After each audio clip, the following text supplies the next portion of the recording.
There's a project there, yeah. We have the coffee. Can I talk to you about it? I might not be able to answer any detailed questions yet. All I'm asking is, and until we do, we don't have any regular setup. They flag it because they block the lane and you can't get around it. Oh, they're not flagging. Well, welcome everyone this evening, and it's wonderful to be able to see a lot of youth in the audience today. I will call the meeting to order, and would all of you like to join us in the Pledge Allegiance to the flag? I pledge allegiance to the flag of the United States of America and to the republic for which it stands, one nation under God, indivisible, with liberty and justice for all. Okay, Mary, could we get a roll call, please? Olson. Here. Sykes. Here. Johnson. Here. Kellum. Here. Kopsinski. Here. Coburn. Here. All right. First we have on the agenda is business from the public, and this is a special presentation that was requested this evening. And this is for a plastic bag ban, and it's from the Memorial Middle School Green Team. So would the Green Team like to come forward?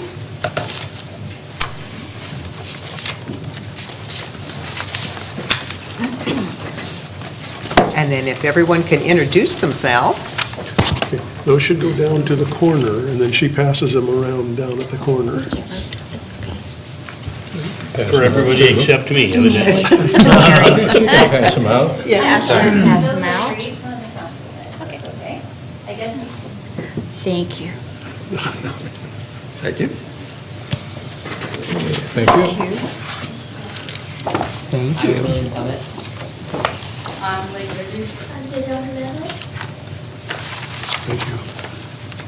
And, okay, Okay. and the teacher, introduce And I'm yourself. sorry, I'm Mrs. Harris, Anna Harris from Memorial Middle. Okay, thank you. Dear Albany City Council, hello. We are the Green Team from Memorial Middle School. I've come here today to show you a presentation on why we think Albany should consider banning single-use plastic bags. Thank you for allowing us to take up your time regarding this environmental concern. Why should ban single-use plastic bags? Because they are so lightweight, plastic bags can travel long distances wherever we want. They litter our landscapes, get caught in fences, in trees, float around the waterways, and could eventually make their way into the world.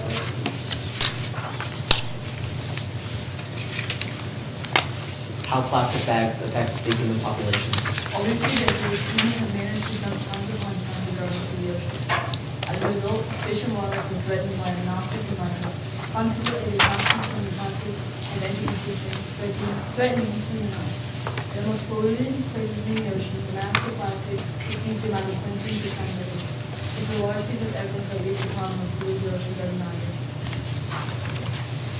How plastic bags affect animals. Tens of thousands of whales, birds, seals, and turtles are killed every year from plastic bag litter in the marine environment as they often mistake plastic bags for food such as jellyfish. Plastic bags, once ingested, cannot be digested or passed by an animal, so it stays in the blood. What are the benefits of banning single-use plastic bags like our neighboring cities? Ban on single-use plastic bags will cut back on non-renewable fossil fuels and harmful chemicals in the environment. Let's have Albany be a part of this industry and join our neighboring cities to help reduce pollution. Why should we have reusable plastic bags instead of single-use plastic bags? 1. Cost recycling plastic bags outweighs the value. So most recycling facilities are not people instead of recycling. There is one out of the most recycling. According to the Environmental Protection Agency, which has been collecting plastic bag statistics for more than a decade, roughly 2% of plastic bags are recycled in the United States. The rest are left to live on indefinitely in landfills or decompose in our oceans, where they leach toxins into the water and When it comes to the cost of using plastic bags don't lie. Public agencies in California will spend more than $300 million on cleaning up coastal litter every year. It takes 12 billion barrels of oil to produce the plastic bags in the U.S. use. services every year. Oh, sorry. Yes, ma'am. I apologize. 5, reusable bags help businesses cut down on costs of food. Thank you for letting us have your time to present the concerns we have for our future.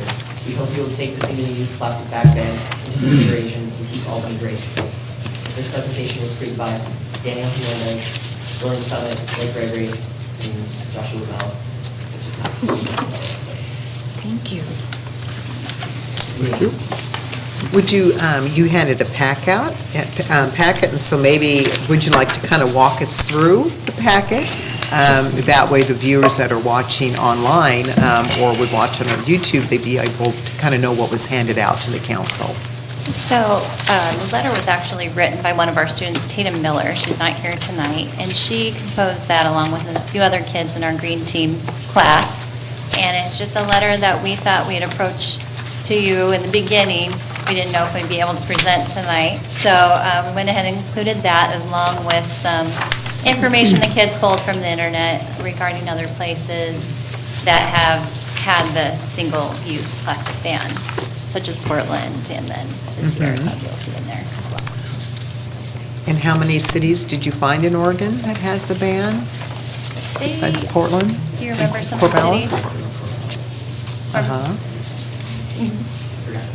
Eugene, Corvallis, Portland, and I don't think they got all the numbers of cities, but yeah, we just would like to join Yeah. if possible.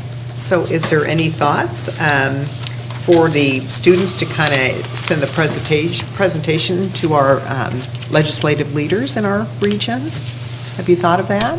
I So to suppose look that's the at maybe a next step. statewide, ban? I would love that, yeah. I think Yeah. that's definitely the next step. I think that would be great, yeah, This to is really off let them top- know. I am sorry to interrupt, but this is off topic, but I'd love to say that they approached the school board about polystyrene foam trays, and we just got that changed at our school recently. Oh, so wow, do great sugar cane job. trays instead, so Yes. they're doing a good job. That's really a great job, great accomplishment, so, yeah. Okay, any questions? Yeah, Bessie? So what you're saying is there's reusable plastic bags that are biodegradable? Now, the ones we get now, even Republic Services, they say, no, we can't recycle them, we can't do anything with them. So is there a bag that is biodegradable, other than bringing your own, cloth bag to the store, that type of a thing? There are plant-based bags out there. What we're proposing is just a ban on single-use bags. It wouldn't get rid of all bags. As far as a reusable bag, and you'll see this actually in your folder, there's a form in there that shows the benefit of having a reusable bag as opposed to single-use, the cutback on plastic being used and oil being used. So as far as a reusable bag being recycled, a reusable bag that's made out of plastic, probably not going to be recyclable, but it outweighs having a single-use one in the long run. Thanks. Okay, yeah, Dick? Yeah, are paper bags okay? So the paper, well, that still takes energy, right, to make and cost. I believe what Portland does is they charge a fee, and Corvallis as well, to purchase those paper bags. But of course, it's biodegradable, so it won't leach the same chemicals. The other comment I have is, I had a dog, and I use up most of my plastic bags that way. Me Yes. too. Yes, and there are, as I said, plant-based bags that are biodegradable. And in fact, the city, Parks and Recs, provides those free I've down in seen the park. those. Yep. Yes. But I doubt that they'd want me to take any of them home. They offer them there for you to use for your dog. Yep. That's Good wonderful. question. Any other questions? That's great. Well, you did a wonderful presentation on this, so we greatly appreciate getting this information. And so we will digest it, and we encourage you to further your advocacy, and mostly at the state level would be wonderful. So, but we want to thank you. Yes, thanks. All right. Thank you so much for Yeah, having us. thank you.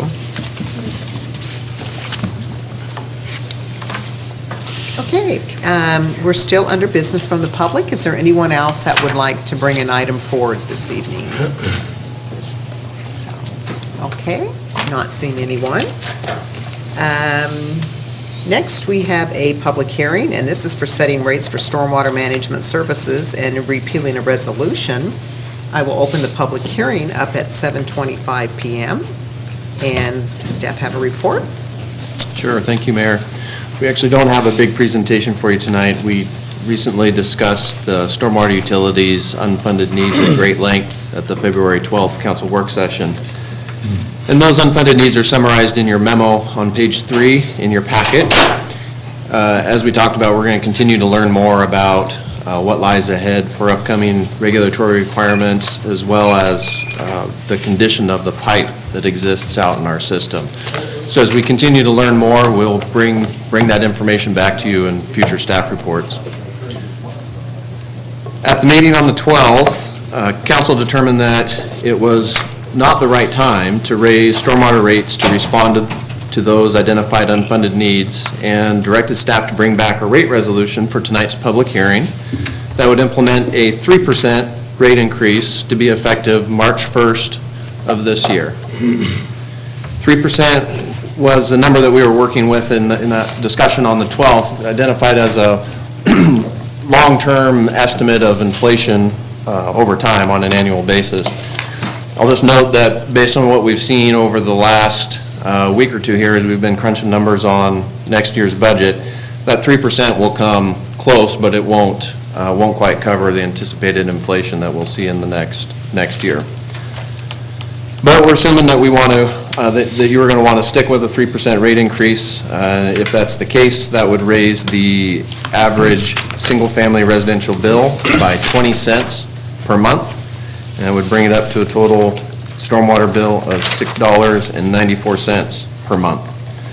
If the provided resolution is adopted, total stormwater service charge revenue is estimated to increase by about $53,000. We're recommending that you consider the resolution that's in your packet tonight. Okay, questions, Bill?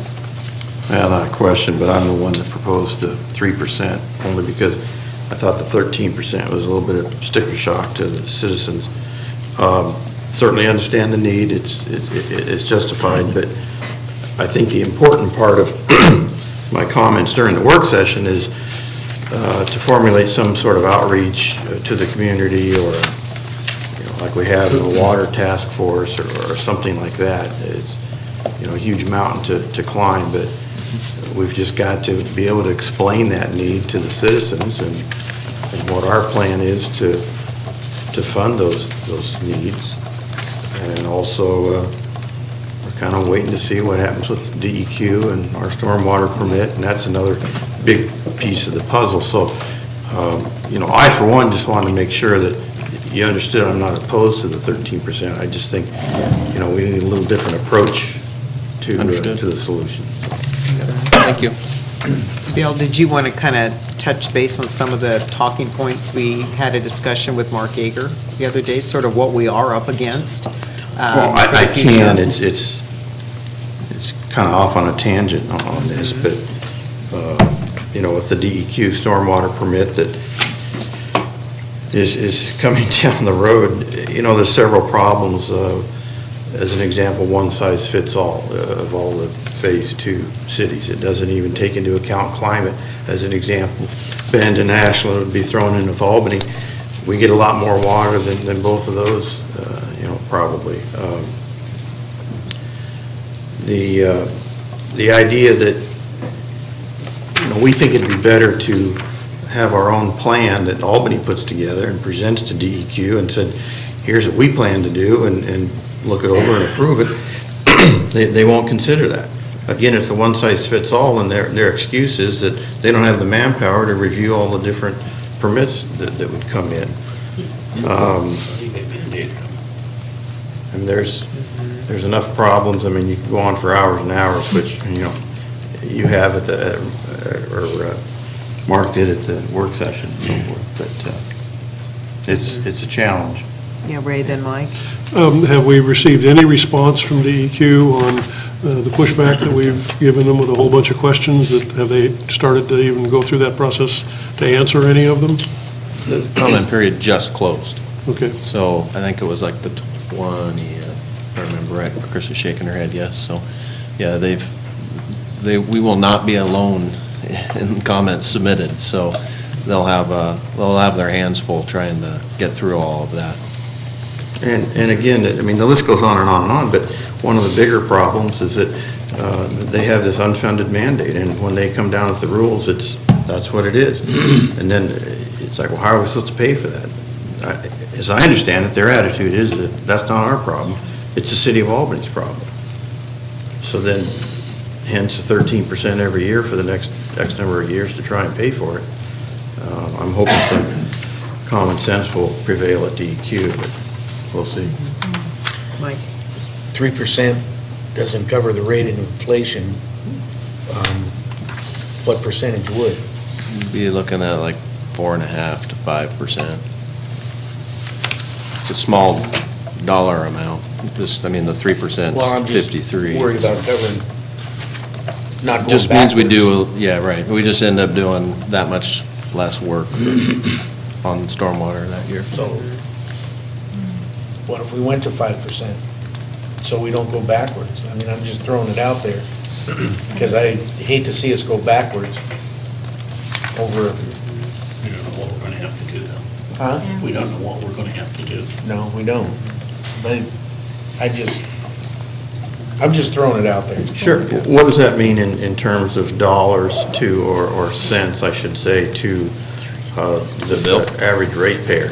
What would my rate go up on average at 3%? The rate went up 20 cents at 3%, so if it, obviously, if you went up 4.5, it would be another 10 cents Yeah. a month. So, you know, on one hand, that's not a huge amount of money, but, I mean, to other people, they say, well, it's just more and more fees and taxes, and we're getting tired of it. I agree with Mike. I mean, it wasn't, 48 hours ago or whatever, we're talking about kicking the can down the road on road maintenance, and how are we going to pay for that, and decide to put a gas tax on the ballot. So here's the same problem with a different utility. Challenge is you'll recall that we're going to have a combined utility rate discussion here in a couple weeks, talking about what type of rate adjustments we might consider in the coming fiscal year. And basically, if we're just trying to keep doing the same amount of work that we're doing right now, not do anything more, we have to have, not even address those unfunded needs. You end up having to have a larger rate increase next year because you're doing something a little bit less this year. So you either smooth it out a little bit by raising it up a little bit more than 3% this year, or you do more the next year, or you reduce your level of service, which is always an option too. Yeah. Should we put this off then until we have that presentation? Because That presentation will be on rates, a rate that would be effective March of 2019. This one is effective this coming March 1st. Well, and I think when Bill and I had the conversation with Mark Yeager, kind of explaining to us really what all we're looking at for the new proposed regulations that are coming forward from DEQ and the EPA.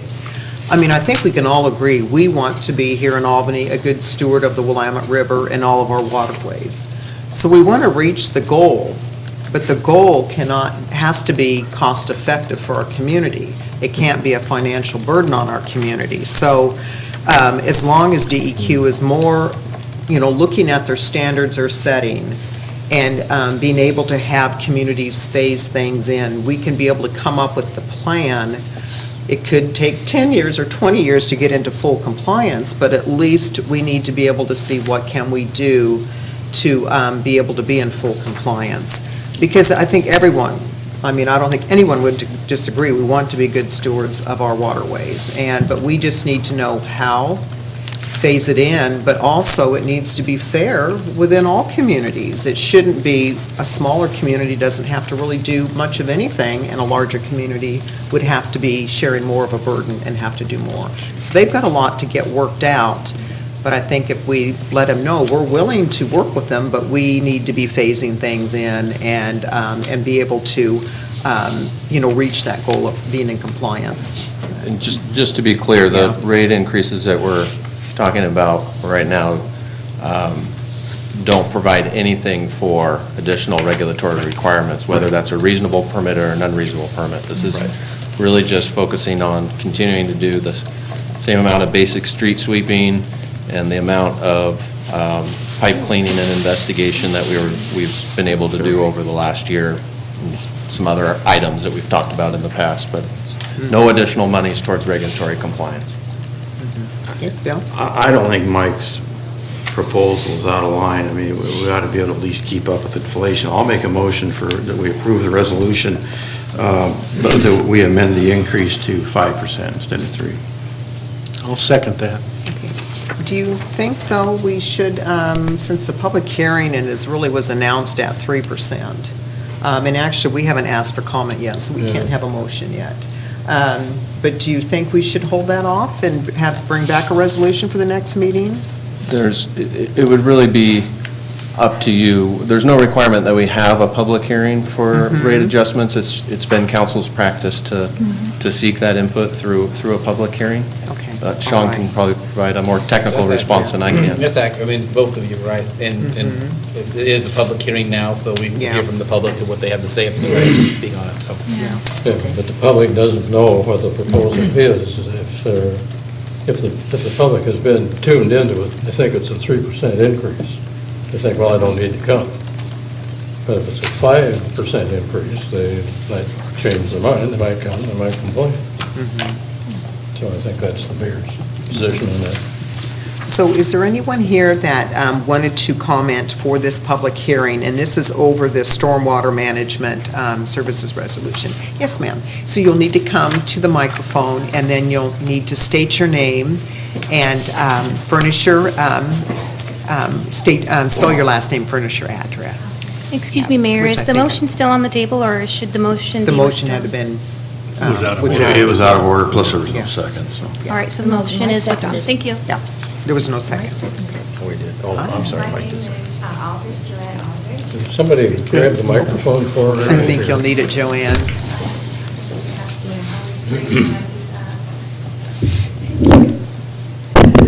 My name is Joanne Aldridge. So I don't know if that one's working. It's still not working? Get real close to it, see if it is. Okay, is that better? Yeah, you can pull it out of the cradle there and hold it up here. We'll get it for you, I Joanne. scream all over the place. Yeah, we'll get it for you.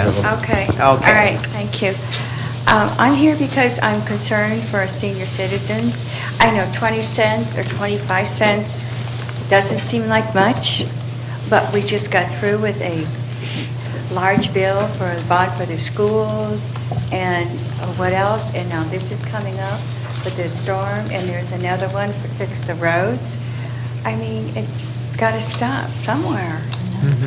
And so, I mean, 3% doesn't sound like much, but, you know, we're senior citizens on a fixed income, and my income has not gone up 3%. Yeah. It goes up, then Medicare takes it, so what I get back is the same I've been getting up the last 4 years, so that's what I've got Yeah. to say.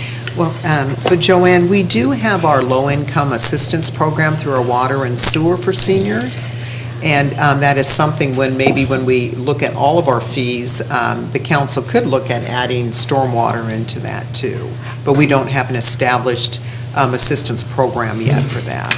Okay. Well, I was just thinking also, not for myself, but for there's a lot of senior citizens in town. Right. So I was just thinking for the general public who's, you know, who thinks, well, shouldn't this have been budgeted from the general fund or something like that, Yeah. other than adding something new to it?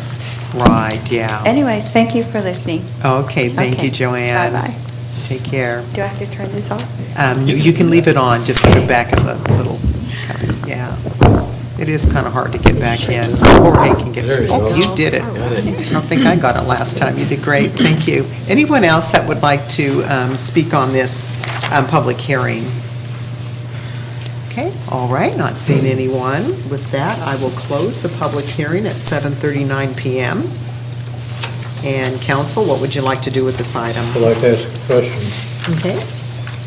On page 9, delinquent accounts, Is that strictly for non-residential? Where if it's delinquent 10 days, you're going to have to start paying fines?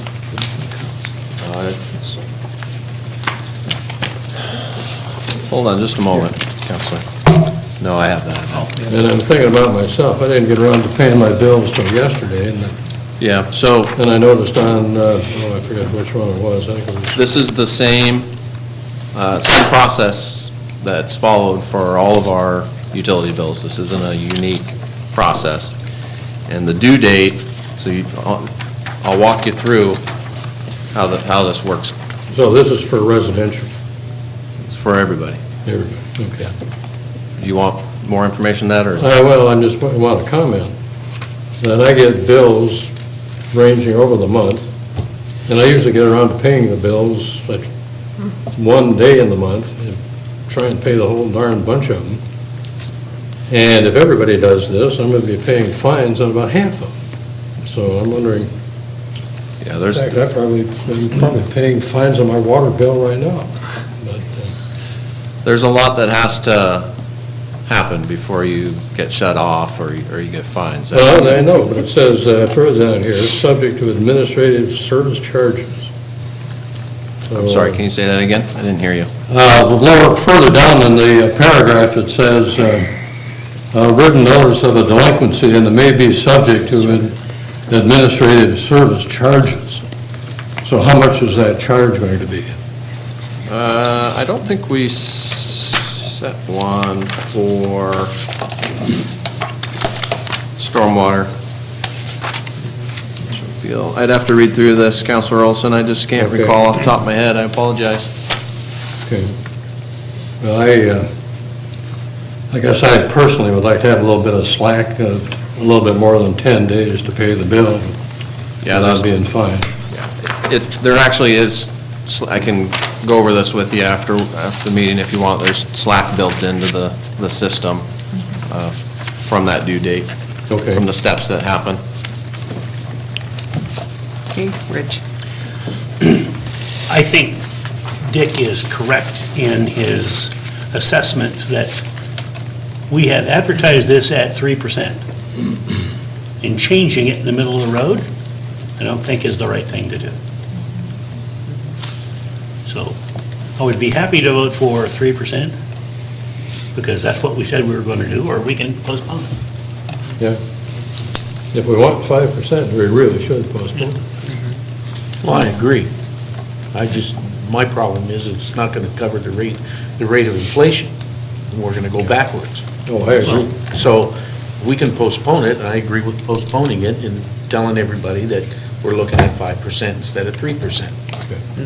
Yeah, and I also saw that, it's supposed to be, today's the 28th of February, and it's supposed to be effective March 1st, and I'm thinking that's kind of quick.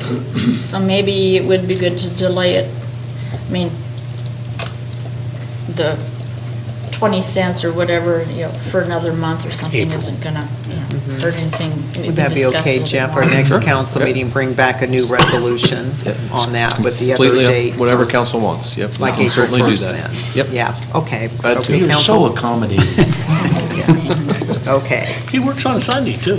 I Right. heard that. Okay, all right. So with that, then the resolution will come back to the council at the next council meeting. Sounds good. Okay, and I believe that's probably the 14th of March, or March 12th. It is, yes. Yep, nope, 14th of March. Yeah, okay, all right, thank you. Let's see, council, the next is a adoption of a resolution. This is on page 14, and this is for the wet weather lift station. So, is that yours, Jeff? It is. Moment to switch gears here.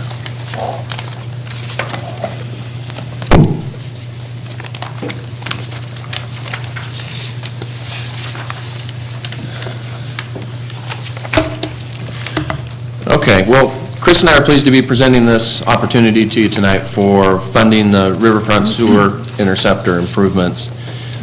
We refer to it as the RFI for short. The RFI has been undersized and a known problem for more than 2 decades. Overflows that resulted from it being undersized have been the subject of past enforcement actions from DEQ. And despite a number of projects that we've done to reduce flows to the RFI, we've continued to experience overflows to the Willamette River. Much like those previous overflows, the current ones that we're experiencing are likely to be determined to be permit violations and result in more enforcement actions from DEQ. If DEQ takes that action, we would then risk losing control over how and when we would address the problem. An alternatives analysis identified that the most cost-effective way to address the capacity problem was to construct a wet weather lift station in force main to bypass flows around the riverfront interceptor during high flow events. We've reviewed that analysis with you before on a number of occasions, so I'm not going to go into the details of that, other than to say that the estimated cost of those improvements, plus some isolated spot repairs on the RFI itself, was the $13 million that you see in your council packet. This summer, we approached council with a request to submit an application to DEQ for a low interest rate loan to construct the improvements. Council authorized us to proceed, and DEQ has ultimately approved our application. So tonight, we're back in front of you asking that you pass the resolution that's provided to you on pages 14 and 15 of your council packet, authorizing the city to enter into the loan agreement. The loan would be a 20-year loan at a 1% interest rate for the $13 million. There would be a 0.5% fee on remaining principal that would be made at each time that we make a payment. And as a result of that, our average annual debt service payment is estimated to be $750,000 per year.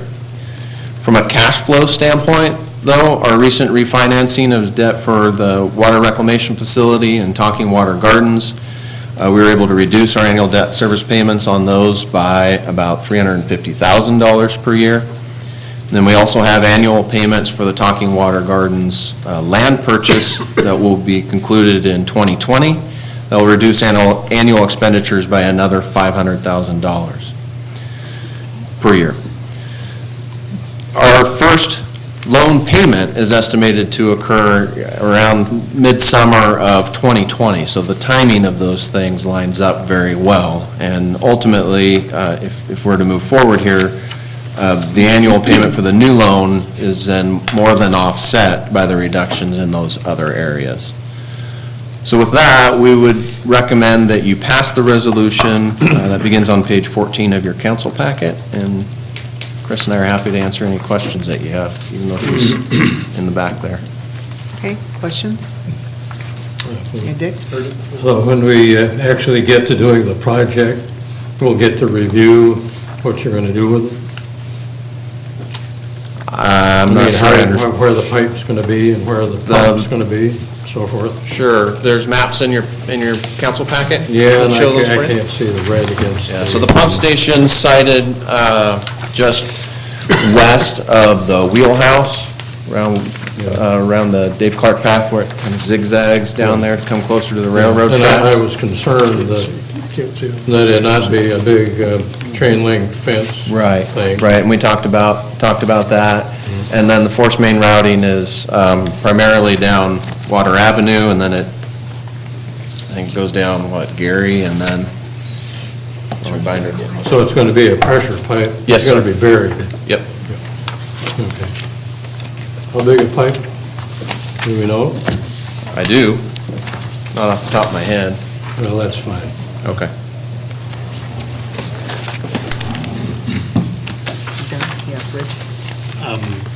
I'm presuming that we don't have anything that we're going to be paving on Water Avenue or Gary before this happens, so we put something nice in place and then dig it up? Yeah, we've already got some. There's no projects currently planned. Okay.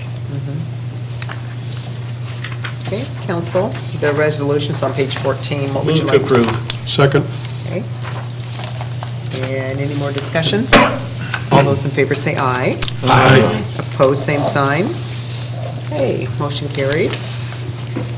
Next was an item that has been in front of you several times, and then we were having some counselors that were missing, and everybody was going through illnesses, so we have a full council tonight, and this would be handed out on the dais. So, council, what would you like to do with this item? This is over the guest counselor resolution.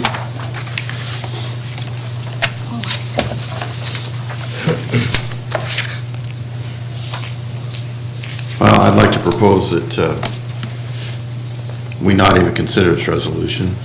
In fact, I'd like to make a motion that we rescind the original resolution, 5771, which in essence does away with the guest counselor program. Okay, is there a second? I would second that. All right, discussion? All those in favor say aye. Aye. Opposed, same sign. Okay, motion carried.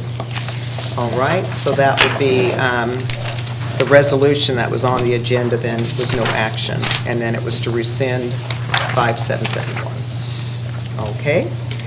Next is adoption of the consent calendar. If there isn't any items that need to be pulled off this evening, I'll entertain a motion. Move to approve. Okay. Second? All right, all those in favor say aye. Aye. Opposed, same sign. Okay, motion carried. Next is award of a contract, and this is Tyler Technologies. This is for getting a contract between the city and Tyler Technologies, and this was on your agenda for Monday evening, but did Jorge want to do a little update on it for us? Yes, Mayor. Thank you. Yeah, this is a resolution authorizing staff to enter into a contract with Tyler Technologies to purchase an ERP system that will be covering our financial, budgeting, payroll, purchasing, HR, and utility billing. We evaluated the vendors in four major areas. We received proposals from 3 vendors, and Tyler Technology was the lowest bidder, and also was actually, we negotiated, we had Sean Parks here sitting in the back, our IT project manager, negotiated that price down even another $100,000 from the proposed cost. So the budget impact for this project would be $732,803, of which $606,553 would come from the finance budget, and then $126,250 will come from the utility billing. It would have an ongoing cost of $70,000 a year, and that covers all the modules that I mentioned, including utility billing. And our current expense in that regard? The current expense for the Eden side is about $60,000, and I believe the one for utility billing might be another $10,000, $12,000, so it's very similar. Yeah. Move to approve. Second. Okay, any discussion? All those in favor say aye. Aye. Opposed, same sign. Okay, motion carried. All right, next we have a couple appointments. The first one is Devin Burrows to the Airport Advisory Commission, and this is on page 38. Move to approve. Second. Okay, any discussion? All those in favor say aye. Aye. Opposed, same sign. Okay, and next you have Eric Anderson to the Public Safety Commission. This is on page 38. Move to approve. Second. Okay, any discussion? All those in favor say aye. Aye. Opposed, same sign. Okay, motion carried. All right, okay, now we have Fire Chief Bradner's turn. It's for a single-purpose medic unit.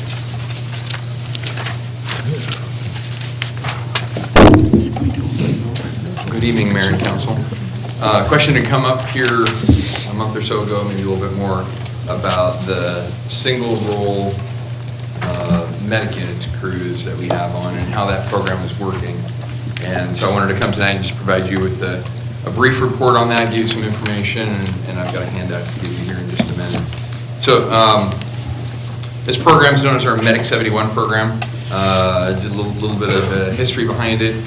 Medic 71 because the crew is stationed at Station 71 in Tangent at that fire station.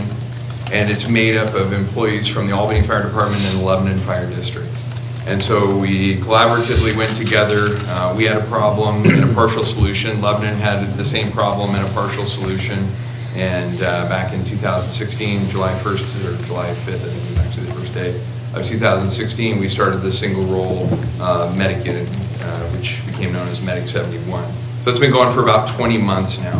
The overall goal of that program when we first started it was to augment our staffing. Both departments were experiencing a significant increase in our call volume, and we knew we needed to find a way to augment our staffing, and adding more fully trained paramedic firefighters, dual role individuals as opposed to single role, just EMT or paramedic employees, was cost prohibitive.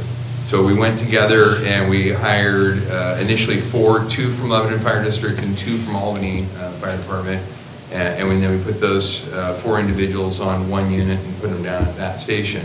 And it was to augment the staffing because of our increasing call volume. And then the other main goal was to keep our dual role people in town available for calls that occurred in town. Both departments handle a lot of transfers. We send a lot of patients from Albany General over to Good Sam. In Lebanon's case, from Lebanon Community to Good Sam. Those 2 hospitals also up to Portland and Eugene. And so we were looking at that saying, okay, we've got to do something about it. So the single role medics respond to emergency calls that they're closer to. They've got a district, and so if they're closer, they'll go ahead and go to it. They go on transfers, both emergency and non-emergency transfers. They'll handle those. They'll do move-ups or station coverage. So if one department is out of medic units, if we're completely out of medic units, they can move up from Station 71 to Station 12 just to get the resource closer. And then we also move them up for standbys or special events.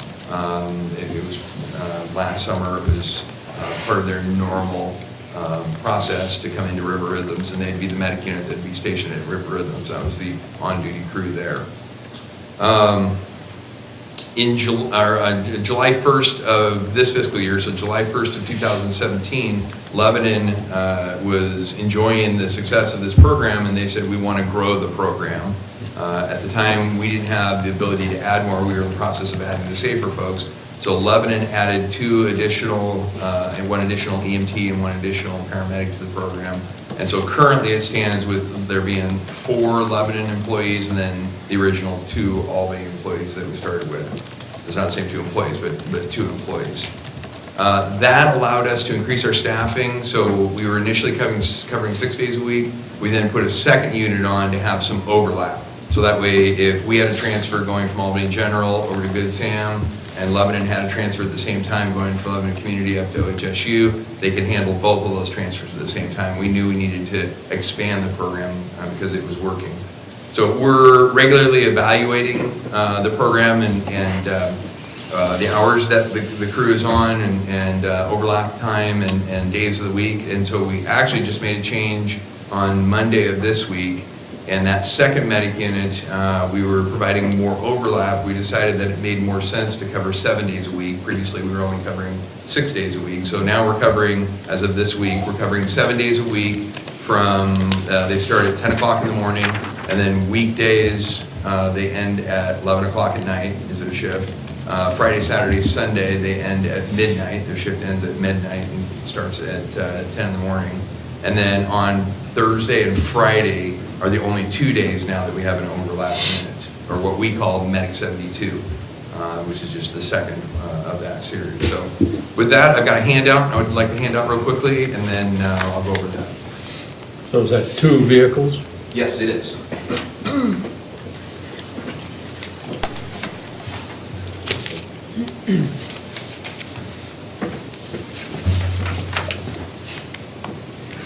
Yes, so we have a unit that we put toward that, and then Lebanon has a unit that they put toward the program as well. And is one of those that's super heavy duty to carry extra heavy people? No. It's actually one of the older units that we have in the system. It's one of our white medic units, not one of the newer medic units. So this report that you've got in front of you is a single role operational report from July 1st of 17 through December 31st of 17. So the last 6 months of 2017. You can see the breakdown there up at the top that the total calls that the Medic 71 or single role program went on, 274 for Albany and 435 for Lebanon. And then the number of transfers, so that's that interfacility transfer going from one hospital to the other, 132 for Albany and then 260 for Lebanon.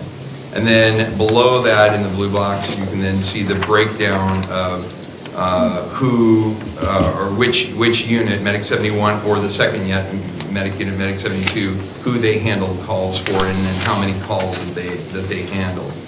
On the transfers, I want to speak specifically about that, the number of 132 there. As a department, we responded in that 6-month period of time to 316 transfers that we took. So this unit handled 42% of the transfers that we took out of Albany hospitals, which is pretty good for us. As you work your way down, you see the cities that unit responded to. They're going into calls in Lebanon, they're going to calls in Albany. Some of those obviously are the hospitals, the transfers, but they're also coming in on calls for us as well. Being that unit is further south, that unit is first into Brownsville, Tangent, Aldershot, Harrisburg. It did go to Scioto, Sweet Home, and Sloan a little bit. That's a little bit out of the usual. But it does cover that kind of southern portion of the county. Again, for those prior to this program coming in existence, I'd be sending a medic unit from Station 12 or Station 13 down to Halsey or somewhere down there for a call. I'm inferring that this is then, because this program is working, it's freeing up resources to stay in town. Correct. Is that helping drive down the response time to make it a faster response time because you've got more resources here in town? You know, I haven't actually checked that to see for sure. That's probably something that we do need to track and see if that is truly making a difference, because that would be the goal. That's why we did it, was to keep the unit here and available as opposed to having them down in Halsey or up in Portland or Corvallis. I just haven't looked at that number yet. That'd be a good number to check. The time allocation down there at the bottom, you can see that 65% of the time it was committed on calls for Lebanon and 35% of the time is committed on calls for Albany. The big portion or big reason for that is that Albany General to Good Sam, which is a lot of our transfers, is a shorter distance, obviously, than Lebanon Community to Good Sam or Lebanon to Portland or Eugene. So just their transfers take longer. It's kind of interesting because we've been watching the percentages, not only the time percentages, but the call percentages, just because we want to make sure that this program is equitable and fair for both departments. So with Lebanon paying 2/3 of the cost, they have 4 employees, we have 2 employees. Their time coverage almost matches exactly what they're paying as far as their personnel costs. About 2/3 of it, we're paying 1/3 of the personnel costs, having only 2 employees.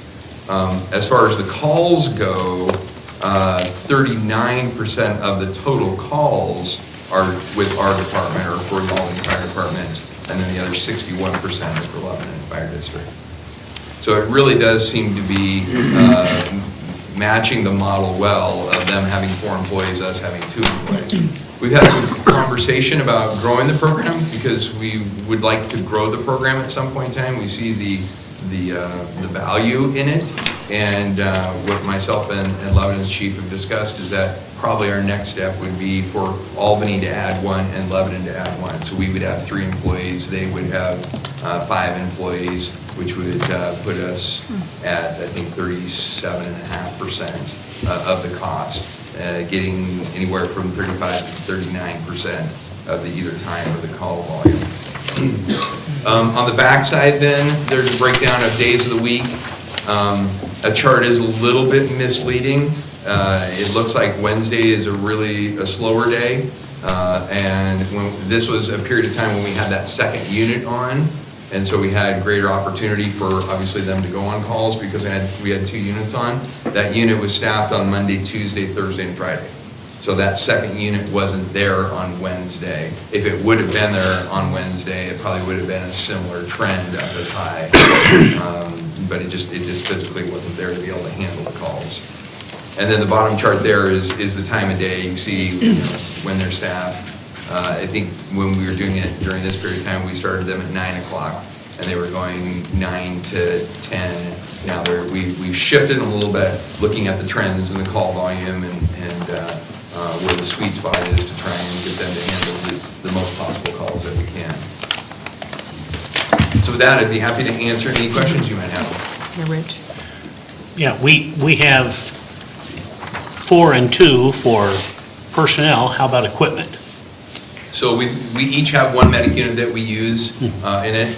At this point in time, we've probably used our medic unit a little bit more, just how it's worked out. But it's in both cases, it's a spare one, quote unquote, so we don't have an outcome. All we have to do is worry about maintenance, and that's kind of covered by the income? Correct. Okay. Okay, other questions, Dick? Yeah, you've got, we have 274 calls, but only 132 transfers. Correct. The rest of those calls would have been calls where they would have come in on an emergency to Albany. So we would have been out of all of our medic units, and that would have been the next medic unit handling an emergency call in Albany for us. Or it could have been that, or it could have been those calls to Halsey. There were 37 calls to Halsey. They didn't handle every single one of that 37, but being that they're closer, being at the tangent station, they would have been dispatched on an emergency call to Halsey. That would be part of that 274 as well. So these units are responding to emergencies? Yes. As well as transfers? Yes, that's correct. So for us to go to Philomath, that means that Corvallis was all filled up? Yes. Yeah, they would have been without.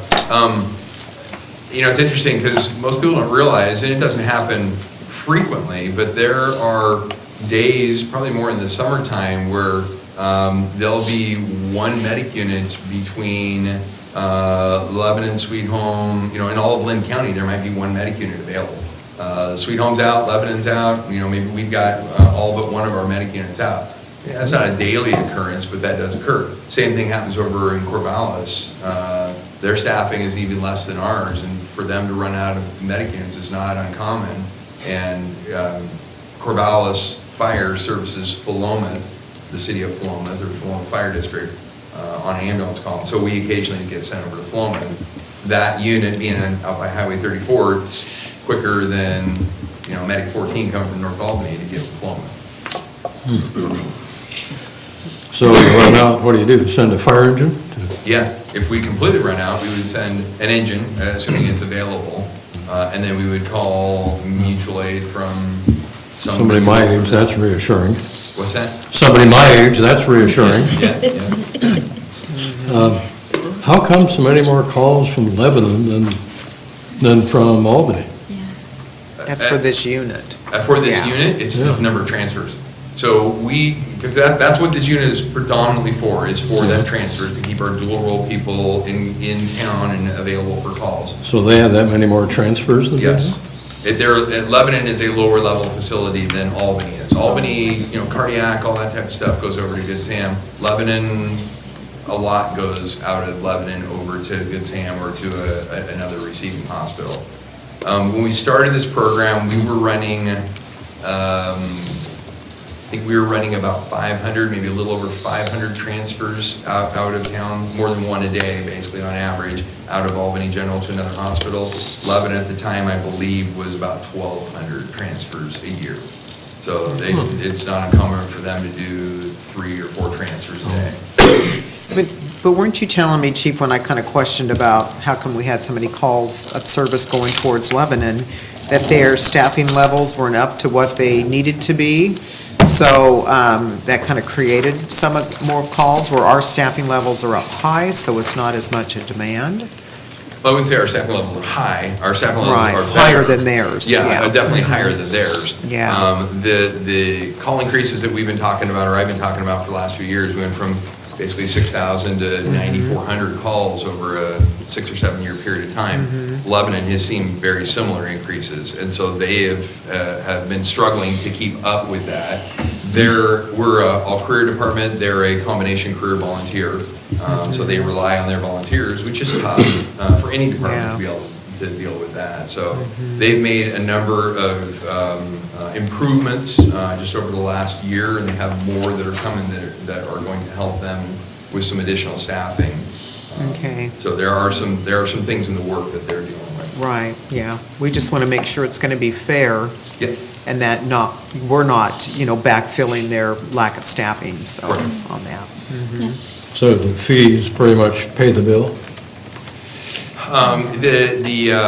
The rate that we charge for the Medic 71 program, when that unit comes, is the same as when a Medic 12, Medic 11, Medic 13, 14, I mean, it's the same rate. I haven't got a report, and I'm not sure if they could segregate, they might be able to segregate on exactly how much revenue just that program's coming in, or bringing in, excuse me, because it's all part of the same pot of money that's coming in. It's billed out to the insurance companies or Medicare or however it needs to be filled out. But the costs are lower because the employees are just single role employees, they're not dual role employees. And so I believe that it is working out the way that we intended it to work out. It's a positive program. Okay. Betsy?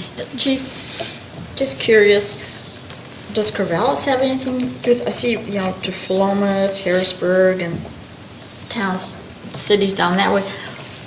Why would Corvallis not respond to Philomath?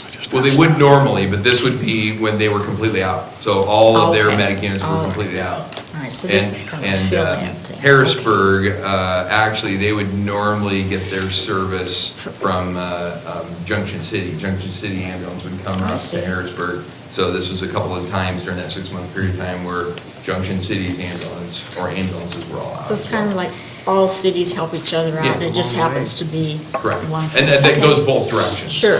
Yeah. Okay. Jefferson comes in and helps us, Corvallis comes over and helps us, Lebanon, same thing. Okay, great, thanks. Interesting. Okay, other questions? I have a question on another item. Oh, okay. When we're done with this one. All right. Is that it then, Chief, on this? Okay, all right. Did you have a question of the Chief? Yes. Negotiations with Millersburg. Just generally, how's that going? Good. We're close to finishing the intergovernmental agreement. I believe there's maybe one item left that we're just trying to tie up, and my goal is to bring that back to this body, I think it's the March 12th work session, and then ultimately to the March 14th council meeting for approval. Thank you. Okay, all right. Okay, is that it? All right, thank you, Chief. Thank you very much. I think I feel good. Okay, next is business from the council. Bessie, anything? Nothing tonight. Okay, Bill? Deb? Nope. Rich? Ray? Just a question from staff on the catenary lights that we've got up across the streets. They're nice and bright and everything else. Somebody refresh my memory, I'm sure I've heard it and it's been discussed, but do those wires across the street allow for Christmas lights to go around them at Christmas time, or a given banner of any kind, or is it just that one single bulb in the center only? I can't remember if we talked about Christmas lights on those lights, but it's something to kind of look at. But we have the new poles and stuff too that can be added for lights on it. And I think Lisa was saying there's going to be more flower, but how many more flower baskets were you saying we're going to be having? Some years we've had 80 or 100 this year. We're going to have 114. From 65 to last year's construction. Okay, yeah. Good, so we have a lot more opportunities with the new poles. Okay, but they would support a string of lights across, Bill might be able to answer that. Well, from a construction standpoint, it's a steel cable across the road, and then basically I would say a rubber cable, but it's an electrical cable with conductors inside going from one side to the other. Part of it goes to feed the light, but it's either the same cable or maybe a separate cable that goes all the way across, because on the other side of the road is a plug-in or a receptacle on the pole itself. So you could, I suppose, take some LED lights if you wanted to, wrap them on there or something, and plug them in on that new cable. You know, it could physically be done. I'm not sure if that's what you had in mind. I was thinking something for a different effect rather than just have the single light right in the center, over the center of the street. I think it would make it look better holiday time. It's just Polish brain farting, so it's okay. We'll get Lisa to Flatulence. plan ahead on that one, so it would look nice, yeah, that would. So. We don't burn everybody's Okay, retinas. is that it, Ray? That's it. Okay, Mike, anything? Okay. So could I make a comment? I passed, but I'm reminded. I want to comment, I'm reading City Bridges, and I want to commend our police force on taking care of our furry friends that have gotten hurt.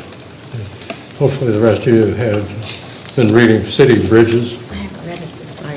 And I tried to give them a donation, but they wanted a whole bunch of data and something about my data tripped Sophos or something. They said, we don't want to talk to you.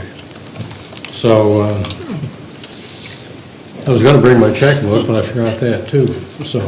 Do you have a stack of bottles and cans at home? They'll take I that. have a bunch of those, but I was going to give them to Ann Catlin because she wants them. She's been good, she's been But, good mine too. Anyway, I want to Yeah. mention to the public out there that if you can't give them a donation by credit card, is there some other way we can do it other than pop cans? Cash. Can I give you cash? Yep. Okay. Or I could come in and write you a check, maybe. Yep. Yeah, okay. So anyway, thanks for taking care of our furry friends. Okay, all right. Mike, anything? Nothing? Okay. And I didn't have anything this evening, Peter. I would just remind you about the Library Uncorked event this Saturday at 5:30 at the main library. I'm going and I need to swing by and pick up tickets, so, yeah. Okay, that's it. So we're going to be having our next meeting will be Monday, March 12th, and then regular session's March 14th. So now we will be entering into executive session to discuss pending litigation or litigation likely to be filed in accordance with ORS 192.660-2H. Okay, with that, thank you folks for attending.